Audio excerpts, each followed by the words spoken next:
Hey everybody, welcome to another episode of The Big Boys. We are getting closer to the end of the season. It has been quite a ride for the University of Colorado, the first year of Deion Sanders. They played over the weekend. It was another Friday night special. Joining us now, as always, it's my guy, Uncle Neely, and his coach Carl Reed from 24/7 Sports. He's a college football analyst there. All right, show of hands. Who fell asleep? I'm in this time zone, so I was wide awake. This, guys, the same time they knocked Shador out, they knocked me out too. I made it through halftime. I woke up at early third quarter, and then I realized there wasn't a whole lot to stay awake for after that. 56-14 was the final. Washington State gets the win.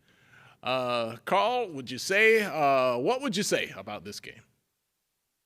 I would say it just shows the difference in the trenches. I mean, Colorado coaching staff is going to hit the ground hard recruiting as soon as the season's over. I mean, they're actively recruiting guys now. So you got a chance to go through the whole season. You've seen the ups, you've seen the downs, you've seen what you do well, what you don't do well. And the biggest deficiency is going to come on the interior, the offense and defensive line. So you address that, and that's what separates the good teams from everybody else. Yeah, I agree with that, Carl. I'm gonna go a different route because you couldn't have a better response than the difference in the trench play. So I'm gonna go with an affirmation or a confirmation. There's sometimes you know something, but you don't really know it until you see it. And here's what you know that you already knew that you now know more than ever. And that's if you ain't got Shador Sanders, you ain't got much. The impact that he has on the game, his presence, his leadership, the thought process, the physical acumen, you name it, when he is absent from the Colorado lineup with that depleted offensive line, that second quarterback or third quarterback just doesn't have a chance. So many plays this season, he has kept you in the game, even while being sacked over 50 times across the season. And when you saw when he's out of the game, you just don't have a fighting chance. Guys, when I saw the first couple of that first possession, the very first possession, Colorado gets the ball, and I just thought the momentum I was expecting to see carry over just did not seem to carry over. And I don't know how would you describe what the beginning of the game and just the impact that Washington State there had right off the gate? Well, I don't think that you can ever have carryover from one game to the next. Each game takes on a life of its own. Styles make fights. Different matchups bring out different things in different teams and in different games. So I don't know really if you're going to see a continuity from one game to the next. You had to come out in each situation and be ready for whatever the other team brings. Yeah, I agree with that, Carl. And then you add on a short week as a Friday night game that you have to travel to. So you actually lose 2 days in prep time for this game. You know, it's always been said that defense travels and it takes a while for the offense to get going. I was not, dismayed or let down by that opening drive by the Buffaloes where we went three and out. But I tell you what, after that, even though our defense did hold them, it was when we got the ball back again and you just saw early in the game maybe in the first five possessions, Shador had been sacked four times. And you just knew then that we got a decision to make. It's not about is he hurt or injured, because there's a big difference between being hurt and injured. It's do you continue to risk him out there when you see you just don't have what it takes tonight to stop their trenches from getting back there to him? And maybe, maybe momentum wasn't the right word. Here's what I was trying to say, Carl. I was expecting to see a continuation of a better pocket. Is that something that you think even that doesn't necessarily carry over, just depending upon the matchup? Well, we know that the weak link of the team has been the offensive line all year. So maybe I think they matched up better up front with Arizona than they do against Washington State, who's much better defensively. So from a standpoint of the protections, from a standpoint of the offensive line, going into the offseason that has to be priority one, two, and three, upgrading the offensive line play. That is the biggest thing that you're missing. And so, no, I'm not surprised that the pressure continued because that's what we've been seeing every single week. Yeah, sometimes, Carl, we like to give this coach talk. and we talk about 11 on 11 and we talk about next man up. But there are also games and matchups that just doesn't make a damn difference. Sometimes the person across from your guy is just exponentially better than your guy. You know, there have been times that this offensive line, although it's been much criticized and at times deservedly so, has really held their own and give Shedeur time and opened up some gaps for a running game. But there's been times such as against UCLA, who's got two guys going to the NFL, such as against this Washington State team, who just has a higher caliber in their front four than we have in ours. It just is what it is. And they started off with pressure because they look, man, when you get to week 11, if you ain't got nothing else, you got film, you got tail of the tape. They know where our deficiencies are, and they know to sit in the house and get back there. And that's exactly what they did. And from moment one, Tolly, whether we defined it as momentum, just skill on skill as far as talent on talent goes, not necessarily the skill positions, but down there in the trenches, they had us outnumbered from a talent perspective, and it showed. Is the worst hit to take as a quarterback the one where you are, you got the ball cocked back, you're ready to deliver. It's almost like a golfer in his backswing. Your ribs are fully exposed and, your tackle or your guard just whiffs or gets beat and you get hit right at that moment. Is there, outside of something down by the knees, is there a worse hit for a quarterback? And that's what we saw on the fumble return. I think anytime that you get hit and you can't see it, that's the thing that is tough about playing quarterback. No position is dependent on other guys the way that the quarterback is dependent on the offensive line to protect them from getting hit by people. So we saw an injury where Travis from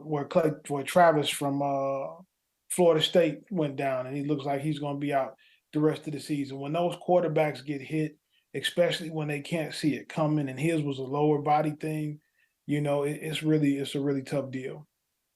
Yeah, I think that with Deion Sanders, his body type, I mean, he's not a little guy by any means. He's been in that weight room under Coach Mo Sims since the days at Jackson State, and he's really designed to, quote unquote, take hits. That's how you've seen him remain successful. I think what catches up to him is not only the impact with the ground, but you got people 240, 280, and even 310 landing on him after a hit. And that really just literally takes the winds out of your sails. And I think that's what happened with the forearm and his inability to grip the ball. And although he did seemingly recover on the sideline at that point, it just became, why put him back out there? We got one more week to play. Even if you're trying to look at records and that kind of thing, he had already eclipsed the single season yardage completion for Colorado in his first season. And I think he's 1 or 2 touchdowns away from it. So I think you'll see him out there from Utah. But if it continues early in the game to continue to get hit like that, I imagine that he will take a seat, and it just is what it is, man. You got to be able to protect him. Yeah, it just felt like to me that was just like a culmination of the season. The guy has taken the licks and the bruises and the hits, literally and figuratively. But Carl, the one thing I look at, and I'm not a scout, I don't even know. Well, I know a guy that used to be a scout. That's about as far as I can go with my scouting knowledge. But I would think his demeanor, his attitude, the way that he has handled it says a lot about him. And, of course, what he does on the field is ultimately going to be the decider of his, life as a professional football player. But his attitude under duress all year long, I think has been excellent. He's handled it better than I would have handled it. I can tell you that. And also we would have saw cornrows Carl out there if he was getting hit like that. and probably better than any kid that I've ever coached or that I've ever been around in terms of he hasn't thrown anybody under the bus. He's remained and kept a very high level of integrity and honor in this situation, and something that has been one of the top 3 topics in sports every single week of this season, even when they were winning, is how poorly the offensive line played. And not one time did he call them out. Not one time did he say anything negative. So I do think that, there's something to be said about that. But I can tell you that if I was in the same situation, I would have flipped the Gatorade table over on the sideline on somebody. Carl would have been like Jesus when they were betting. Oh, yeah, we got to flip the table. We're gonna move some furniture. I'm right with you, Carl. I don't have that maturity, even at the age of 52, or that leadership caliber, that I would just sit there and take that without vocalizing it. But one thing about Deion Sanders, man, he is a personal accountability guy. And even in the situation with a poor offensive line play, he's either one going to encourage them or one A, see what he could have done differently in the situation. He always points the finger back at himself and says, well, I got to get the ball out quicker. I got to let them know to call sooner. I. And he does the exact opposite when there's success. You know, he puts praise on the receivers and offensive line. You know, you may see him do the Shador at somebody, but whenever there's success, he shares it. Whenever there's blame, he takes it upon himself. And he's just a true leader in that regard. And you probably have not seen that from a quarterback ever before, particularly at this level. And let me come back to you, Neely, real quick. It is authentic because Shador, you know, he's not one of these guys that you can just ask him a dumb, silly question, and he's just going to give you a dumb, silly question so you don't feel bad. Like, he answers everything honest. Like, what he does is authentic when it comes out of his mouth. This isn't a show. Absolutely not. You know, he has grown up with microphones and cameras around him, or even just leaning on the wall as they're around his dad. So he understands media. He understands the narrative after the fact. And he understands honesty is the best policy. So he lives in that moment, man.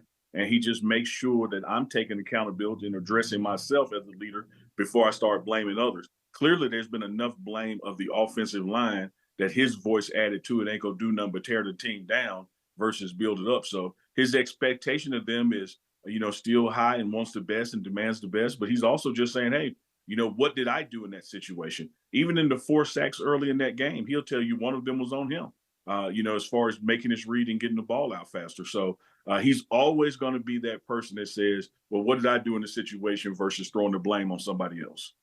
All right, so Carl, you know, we won't get that 6-win team. You know, we won't get the bowl. We won't get the winning season. But there's still one game left. You know, as a coaching staff, as a team, you want to win every time you go out. But what are some of the bigger picture things heading into the final game here?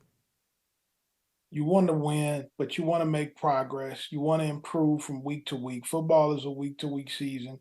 And for a lot of guys, whether you're coaching and you want your position to play well or your side of the ball to play well because of how things could go moving forward, or whether you're a player.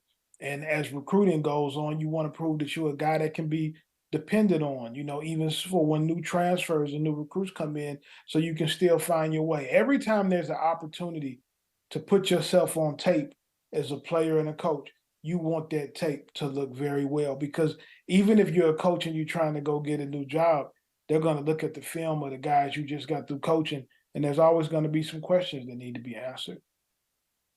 You know, I'm in a chair that spins, and if this couch wasn't behind me, I would just spin around doing the Dougie, because my friend, Coach Carl Reed, he just nailed it. You know, we outside of football on the field, you know, have always grown up being told you never get a second chance to make a first impression.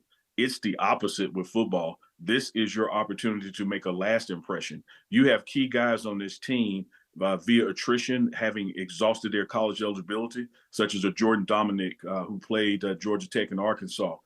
He is gone.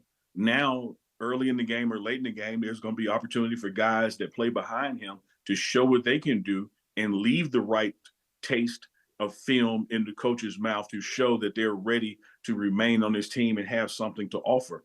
So I think, Paul, that this last game, first of all, they're going to prepare this week, already preparing this week to win. But I think more importantly, because the record now is what it is, if you can't get out there with a win, you can get out there again with some affirmations of what you have and what else you need. So I'm looking for those second tier guys who are going to be coming back next year to really show and prove what they're willing to do for this team and for Utah. And I think it's going to be an evaluation game. It's almost like those preseason games in the NFL where guys are trying to make that roster. It's the reverse here. This is the last game of the season. Who's going to be back next year based on their effort on the road to Utah? Guys, I thought about this, and I didn't go back and comb through every box score, but I feel like the return game defense for Colorado has been pretty solid. When I saw that, you know, touchdown with, Colorado scores, and then on the ensuing kickoff, Washington State just runs it right back. How would you guys rate what they have done on special teams this year? They've been solid on kick coverage, but those kind of plays can be backbreaking to your momentum when you score and then the team turns right back around and scores on the kickoff. That does hurt your morale a little bit. Yeah, early in that game, Carl, let's keep this in mind. That Washington State offense only truly drove and scored one time. They got 7 off a fumble from Deion Sanders that they scored. They got a special teams touchdown on a run back. And so if you're the defense at that point, you're still believing that we can control and corral these guys. You did not know in subsequent possessions you would lose your starting quarterback, which changed the offensive momentum and put the defense out there a hell of a lot more. And then the hole began to form, and you can't dig your way out of a hole. But early in that first quarter into the second quarter, defensively, they thought they were in it. Now, how does that translate to special teams? Mark Vissett, man, the punter, gave excellent field position all night. Shows that he can punt at the next level on Sundays. But that one lapse in judgment where you allowed a guy to run up the field virtually untouched was a momentum just killer, backbreaker of a play because you've yet to do that on your special teams, and you know how hard you're fighting to stay in this game. And at that point, now you've given them 14 points. Now you don't have your quarterback to get you 14 back. I think, Tolly, that special teams blunder right there was really the turning point in the game where it's like, all right, I don't know what else we can do because we ain't built to come back from this. I tell you, man, they had scored. I got up off the couch. I went to get a Fresca, which is my go-to drink. Man, before I could turn back around, all I heard was the crowd going crazy. And I was like, oh, my God. Did they really just take this kickoff back and score it? That I know from a fan's point of view, Carl, that really sunk my battleship sitting there watching that game, man, at that point in time. Here's one thing I wondered, though, on that touchdown catch. Travis Hunter, and I've seen this a couple different times, and I know Shedeur does not have a clean pocket, and a lot of times, he's just slinging that thing up there when he sees his receiver open and getting it to him the best that he can. I still think there's a ceiling, and, we're talking about next year, where on these go routes where Travis is blowing by, where that ball is just laid out, and Travis just runs under it. I still think there is greater things to come in that combo when that protection becomes better and more consistent. Well, for every player, Tolly, you want to continue to improve on your game.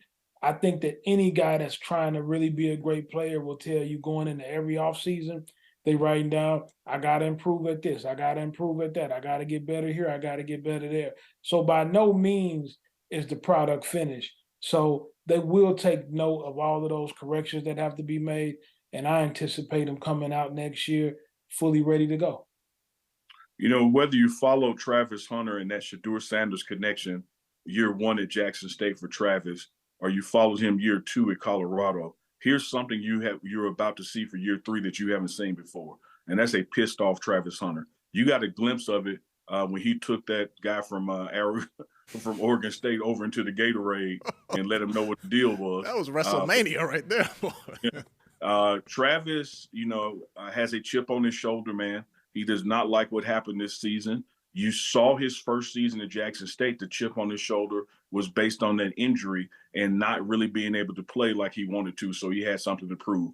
I think going into next year, it's a even more chip on his shoulder with the way this season happened, missing 3 games, playing in 150 plus snaps already with 3 games missed and 1 game to go. I think you're going to see a much better and different Travis Hunter than you've seen. And he's already the best player in college football to me. That's a scary proposition because you said what I was about to say. He's already really, really, really good. So adding that layer on top of it, and I can see it coming for sure. Guys, it is Thanksgiving week. I am always thankful for my brother Neely for hanging out with Coach Carl every week, getting that football knowledge.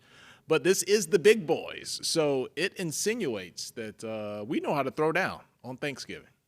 So, Carl, the go-to plate, man, this week on Thursday, what's that go-to plate going to look like for you? I'm going to tell you, my wife will be here, my sisters, my sister-in-law, everybody's going to be here at the Reed household for Thanksgiving. They're going to have it all, Tyler. They're going to have turkey. They're going to have ham. They're going to have greens. They're going to have potato salad.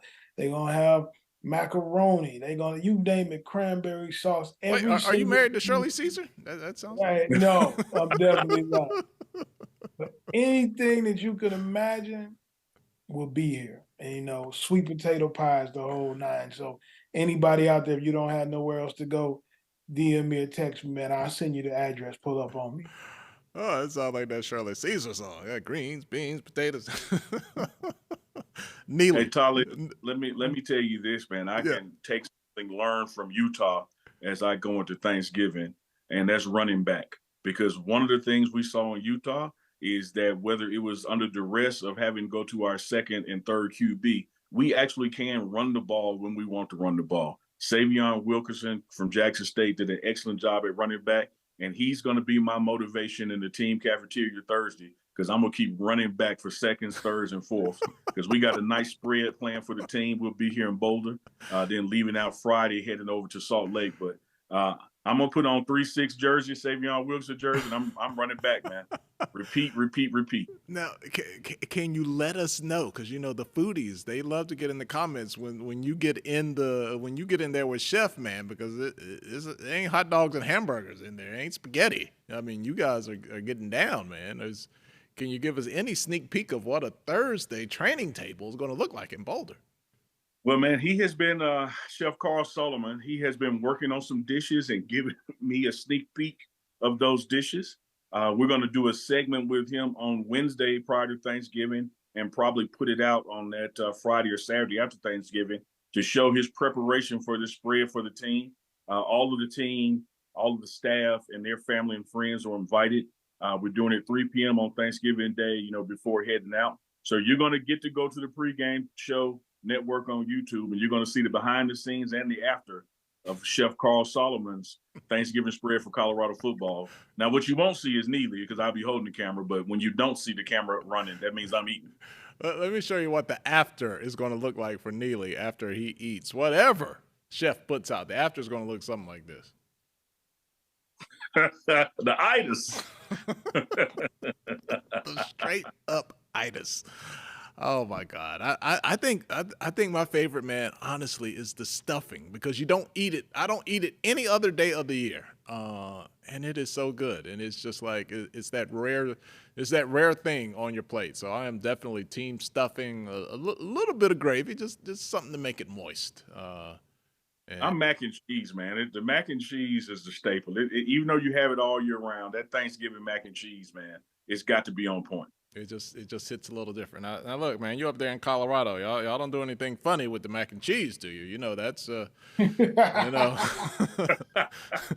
discussion, man, about how some people do the mac and cheese.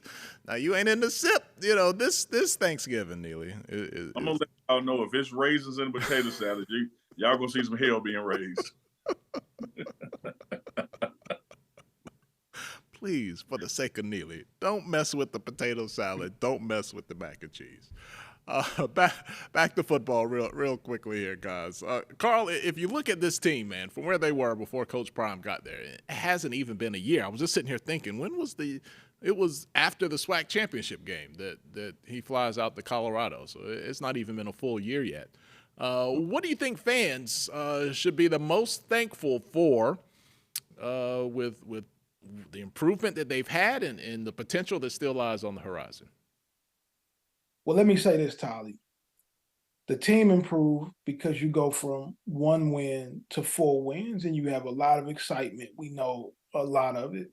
What happens when you coach Prime, and a lot of guys don't understand this, you're talking about an individual that everybody expects never to lose.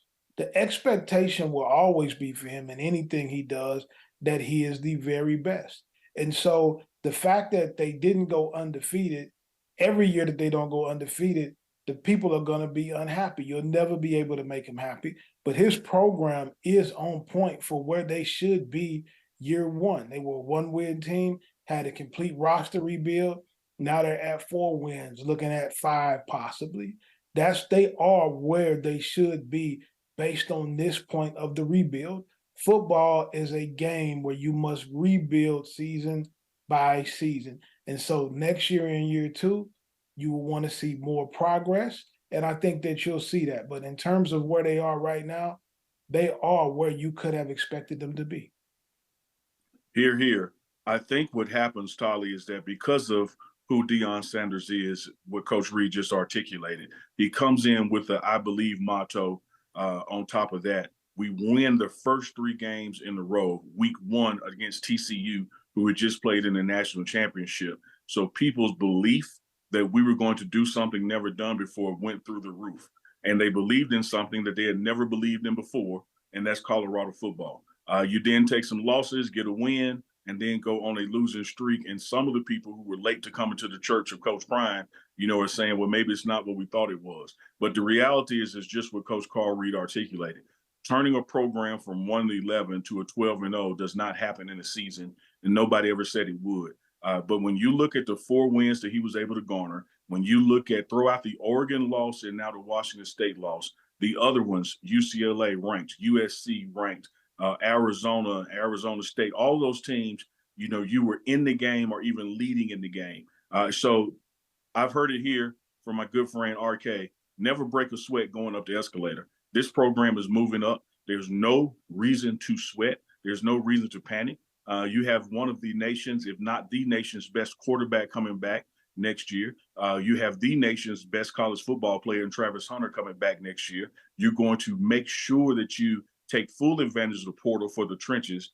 This team will be more than 4 wins next year, just like it doubled, it tripled, and quadrupled the first win. Look for that same kind of momentum for next season going into the Big 12. I think the fans should be thankful that Deion Sanders is coaching here because he's done something programmatically in all areas of the program that no other coach in America could have pulled off in year 1. Absolutely. I don't think there's many teams outside of, a lot of these traditional powerhouses over the last couple of years. Like Neely, you could, Carl, you could sit there and say, we're probably going to be on game day or big game at noon. Like there's going to be like the same amount of hype you saw last year. You can pencil that in. It is just a totally different environment that is not going to change. Yeah, I think you're going to have more of the same. It's going to be big time expectations. It'll be a lot of hype around the offseason. When you start to see some of these recruiting wins and some of the names that are going to join the roster there at Colorado, the expectations will be sky high again, and it'll be another fascinating season to stay tuned into. Yeah, one thing about that, Carl, that I firmly believe is what people are laughing at or people are saying they can't believe it happened, which is this streak of losing. I think it's going to actually aid recruiting. We have not stopped being on TV, and we've played at times where other college players were not playing, and they were able to watch these games. And if you're sitting there thinking about the portal, in the portal, or thinking about transferring, and you watch this team, you see places where you can have an immediate impact. And then when you get a call from a Coach Prime to come on a visit, and you sit in that recruiting lounge and him and mom and daddy talk to him, 85% signing rate when people meet with him and come on a visit. I believe that our biggest woes are going to be behind us after this Utah game because they're going to be addressed in the offseason. Well, that's something good to look forward to. And if Neely says it, print it, baby, because it is going to happen. Because Neely is always on top of it. You see all these stories, they break after Neely said it. Yeah, one day, they will apply credit, but that's the struggle of the black press, man. You know the struggle that it is already, bro. Yes, sir. I know Carl Reed knows. So we don't worry about being the biggest, just being the realest. And we're going to keep putting information out there, first come, first basis, as far as Colorado football and Coach Prime goes, and whether somebody picks it up and runs with it, the right people are seeing it anyway. So we don't need the validation to know we're doing God's work, man. But I will tell you this, Tyler and Coach Reed. If anything was shocking to me this year about someone not taking a story and running with it, for the national media to not take that sit down with Coach Prime and Dr. J and chopped it up and run with it, man, they missed the boat there, boy. That was a great one. Man. Go ahead, Carl. Two all-time greats, man. How can you not lock in with that? Yeah. Surrey is talking. Did you guys just hear Siri? No, what did Siri say? Siri just told me she found something on the web. I don't know what Siri was looking for, but she just started talking, like right out of my watch. Last week, Siri was making thumbs down emojis. I think Siri's looking for somebody in the portal right now. I don't know. It's a ghost in the machine. AI, man. Hey, y'all should have watched the Terminator. This AI stuff I play with. Oh man, what was it? It was Skynet. Yeah, Skynet became self-aware. Skynet is here. You know, Neely talked about the struggle is real. I tell you what will not be struggling. You know, people on Instagram put their struggle plate on IG. Neely will not have the struggle plate on Thursday. We'll be sitting at home with all the traditionals, and when the content drops here on the Pregame Show Network, you're gonna see, you know, surf and turf and cheese and everything else is gonna be on Neely's plate. So. And one day I'll have that Kirk Herbstreit deal where I can fly to St. Louis, have dinner with the Reeds, and then come back to Boulder and then go to Utah and post that as well. But for now, I'm only eating in one place, and that's right here in Boulder, Colorado. It is coming, baby. It is coming. Well, thank you guys so much for hanging out with us. I hope you have a great holiday week with your families and loved ones. We got one more game to go. It'll be great to end the season with a win. It's been an incredible ride so far this year. It's been a lot of, we've been going here, but there is a lot to look forward to in the future. For Coach Carl Reed, for Uncle Neely, I am Tolly Carr from Atlanta. This is the Big Boys right here on the Pregame Show Network.